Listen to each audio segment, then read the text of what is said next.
Hello, thanks for checking out this review. And now, Cabin Fever. The movie's about a group of teenagers partying in the woods when they encounter a flesh-eating virus. Along the way, they also have to contend with backwoods locals, diseased hermits, and a karate kid. Pancakes! The acting is all pretty solid, and I really have no complaints, especially with the 5 kids. The movie does a pretty good job at mixing horror and comedy, and I find most of the humor is actually pretty funny. This is in large part due to James DeBello simply being James DeBello, and Giuseppe Andrews being his typical weird self as well.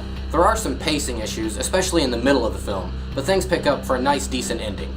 There's a pretty good amount of gore throughout the film, but it's about 50-50. Some of it looks really good, and then other times it's just blood wiped on somebody. The movie's pretty well shot, and I like the nice, smooth camera movements. That said, there are a few redundant moments that don't really seem to move the plot forward at all.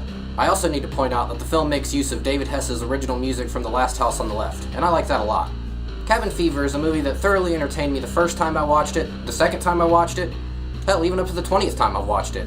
It's absolutely worth a watch. And for the record, this is actually the only Eli Roth movie I like, so you can't just call me a fanboy. Go ahead and give it a watch.